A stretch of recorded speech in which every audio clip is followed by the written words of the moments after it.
I'm always impressed with your outfits, Melanie. Thanks, Olga. Can you tell me what I'm wearing today? Well, what I'm wearing today is, look, I know people say, don't tell them you got it from the op shop, but this is just a dress from the op shop and some underwear and a hat and some shoes from the op shop too, and my magpie bag I made. I've lost my words. Can you tell me the bag? Can you show me the bag? So my bag is a magpie bag. I actually made it out of a older Halloween decoration and a jewelry box. And then I think I found this on a bag and I just took it off the bag and put it on my bag. So I've got my little bespoke magpie bag, and it fits stuff in it too, by the way. Oh, that's exciting. But I've made others where the wing actually goes up. I've perfected this design now for you. How did you get into dressing up like this? Okay, so I've always loved dressing up. It's always like dress up box was always my thing as a kid. I always loved being creative and I've always loved making things. And when I was a little girl, my grandmother would sew all of my outfits. So once I got to an age where I could actually buy clothes, there wasn't really anything that I liked. And because everything was on display and I was told how to wear it, and I didn't really enjoy that process. And it was in the 90s, it was the grunge era, and I discovered op shops, and I felt like that was my place. That's where I was meant to be. So it's been part of who I am since I was 13, I would say. And as I've evolved, it's always been around. But recently, this more outrageous dress like you've got one day left on the planet look sort of has come about in more recent years after having a nervous breakdown and trying to rediscover who I was. And when COVID lockdown happened and we were all wearing masks, there was an opportunity to get really dressed up because no one knew who I was. I'm a bit of an introvert actually, Olga, so. I can't believe. Yeah, well I am. So in COVID I was working at the hospital, and it became quite a thing, my outfits and my husband dropping me off. It was when I discovered I had ADHD and autism, and through this process I accidentally went viral on the internet, and because of this self-expression I've landed a little spot at Melbourne Fashion Festival this year, which I'm so excited about. So it's on the 1st of March, which is a Saturday, which is really exciting, at Tiny Disco, just in South Yarra. You can buy a ticket on the Melbourne Fashion Festival website or in my Instagram bio. It's not so much about, it will be things that I've created and made, but it will also be styling of secondhand clothes. But it's more a philosophy on fashion and self-worth and who you are and who you want to be, and to find your own style rather than a signature style connected to a brand. So, and it's about, picking well, showing you how to recreate with the things that you have. Did you count? How many dresses do you have? Oh my God. Olga, don't embarrass me. We're meant to be promoting, sustainable living. If I told you how many dresses I have, I'd have to kill you, I think. No, I'm joking. Look, it's a lot. But with that said, I reckon I've saved a lot from landfill, because back when I started collecting them, I don't think a lot of people would have wanted the dresses that I was collecting at the time. There are a lot of taffeta, big shoulder things. And look, I don't wear them all that much, but they're more of a personal collection that I just like looking at and enjoying. And I've got the space to hold them. So it's not something that, I regret. I love all my dresses, and they're special, very special to me. Do you have a favorite one? I'm really well known for my bright, colourful looks, but I really love vintage, more antique tones and colours, but it's more my outrageous eclectic looks that have gotten me the most traction. But I would have to say, if I had a favorite, oh my God, Olga, it's like picking between my children. Do you really think I could do that? I don't think I can. Yeah, I'll say a cobalt blue dress. Like what? And not necessarily one with, you know, big hats and all the rest. Something elegant. Because this is another thing, you know. This is my alter ego. Like, you don't need to dress like this to look amazing. You can be poised and refined with just a very sleek hairstyle. I do this to excite people around me because it makes people smile and it makes kids happy. What was the inspiration for today's look? My inspiration, well, look, Olga, I've got to be honest with you. I wanted to bring my bag because I know you like it. Yes. So I was thinking about like you. it. And then I was like, well, I think of the person that I'm going to see that day. So you're wearing leopard print, so we are channeled in, and black, because I know you like black. So I wanted a bit of a sleeker look today because I knew I was seeing you. So it's probably a reflection of your alter ego in my mind. Oh my goodness, I love that. And can you describe Melbourne in 2 words? Okay. Eclectic and artistic. Thank you so much. No worries, Olga. You're a big inspiration. Thank you. Thank you. So are you. I absolutely love your style. Thank you, Olga. Thank you. Can you tell me, Andrew, what are you wearing today? Okay, starting from the top, my hat is from Reinhard Plank. I bought it at Dover Street Market in London. I had a very boozy lunch with a gorgeous friend called Alex. I put this hat on. I wasn't immediately convinced, and sometimes I think that's the best thing. I absolutely love it. And now I wear it almost every day, and I accidentally bought the same hat in black last week. Amazing. My jewelry is hugely special for me. There's so many things I could tell you. I think the main things to discuss, my mother's silver taper case, I absolutely love. I share it with my sister. My mother's incredibly unwell and is in aged care in Gisborne. I am so pleased I can see her regularly, but my main thing is that as soon as I put this on, I feel a connection, and I love being able to share it with my sister. The agate necklace was a commission from my favourite jeweller in London, a jewellery store called Branch in Victoria Park. Julia there is gorgeous, and my friend Veronica introduced us a few years ago, and we absolutely hit it off. She reset this beautiful amethyst, which was a gift from a very dear friend called Lorna, who also gifted me the topaz. Very special ring. I really, really love it. The citrine, I bought at a flea market in London. These are Branch. And the bracelets, I used to say when I was a school teacher, I bought a bracelet every time I had a bad day. So maybe that tells you something about what life was like as a teacher in London. The crystals are all from Branch. And then the bracelets are dinosaur design. I love Louise Olsen. And I particularly like the store in London. The girls in Ham Yard are so amazing and so helpful. I sleep in most of them. I don't really? I don't sleep in the 2 big ones, but I sleep in all the others. I sleep in everything, basically. Okay. Just because. And cook also? You can cook? I do everything in them. Swim. I just like jewelry that you live in. But you've probably noticed everything is a little bit split about me.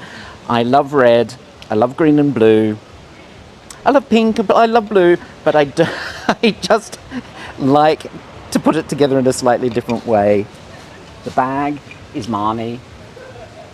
I've spent a lot of time in Vienna over the last few years because I have a beautiful friend I call my strudel.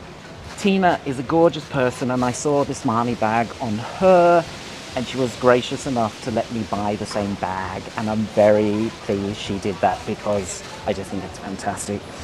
Super cute with these fun Issey Miyake trousers. Oh, the other thing you should know about me is I always wear knee-high socks. Why? I only wear Armani socks. I only wear knee-high socks. I think they're Fancy amazing. socks. expensive, are gorgeous. They're super lovely. I got them, I started wearing them because I got them as a secret Santa gift from my friend Ovi, and ever since I've only worn knee-high socks. Nike shoes, love the Nike shoes.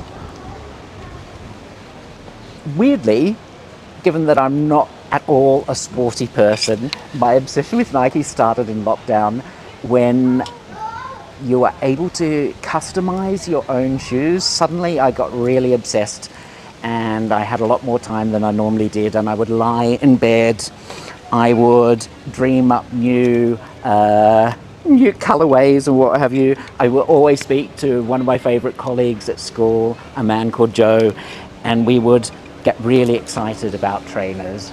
And now I'm here in Melbourne. I've just realized life is easy. I want my feet to feel the same ease that the rest of my body is feeling, and I couldn't be happier. So I hope it's come together well. Funny color choices, but arsenic green, blue, red, blue. Stunning. It should be easy and fun. I'm just impressed how you match colors. Yeah. Like how everything goes together perfectly. Like feels like the same color tone. I would have to say very happy accident. The key as you get older is never move house. I was very lucky. I lived in the same house in Hampstead for 30 years in London, and people who know me know that I'm skirting perilously close to having the hoarding gene. I don't throw anything away, and somehow it all just comes together very happily. Odd greens, great basics like this t-shirt, which I think is a basic. It might have two necks, but it's a basic and it's fabulous, and I love that it was available in Melbourne. Super fun. And then your accessories. The nice thing about everything that I've got on is everything means something. That's true. I just am attached to everything. And you can tell a story about every single piece. Exactly. How did you move your wardrobe from London to Melbourne? How is possible? Did you order a ship? There's a lot still in London. My heart is still in London. My body is here, and I think my heart is also coming in this direction. I'm just so blessed to have a beautiful family here. I don't have many friends yet. I'm hoping to have more friends soon. But what can I say? With sunny skies, great cocktails, I'm hoping that will happen. Do you have a favorite piece in your wardrobe? I've got a couple of favorite pieces. It's funny how time changes. So when I moved to London in the mid-90s, it was right when Tom Ford was taking over Gucci. And I've got a couple of jackets from that era that I absolutely love. I've got some early Margiela from my first trips to Antwerp. Going to Antwerp in the 90s was so amazing. I'll never forget coming back through the airport and a British security officer said, "What on earth were you doing in Antwerp?" And I was like, I was shopping. I was having the best time, because there was this boutique called Louis, and there was Dries, and there was Walter, and there was Margiela, and it was the 90s. Unfortunately, people who know me will tell you I'm not very good at maths, particularly when it comes to converting currencies. I spent a lot of money on my first ever Margiela shirt, and I definitely ate plain pasta for 2 months after that purchase, but it's still in my wardrobe and it looks amazing. That's all about us. Yeah, absolutely. We should do a podcast. It should be like 1 hour, 30 minutes talking. Oh my God, I talk too much. I'm really sorry. People will tell you I talk a lot, particularly about things I love. The 90s in London were such special times. I think the 2000s were as well. It's really interesting seeing this Y2K stuff happening, because I don't immediately gravitate towards it, but it's interesting seeing looks come back that you've seen once before in your own lifetime. I quite like the little micro Prada bags and what have you. I'm just not sure I'm ever going to be in bumsters or low slung, what do you call them? the low-slung acid wash jeans or anything like that. Do you think you bring in a bit of color to Black Melbourne? People stop you on the street, right? I hope so.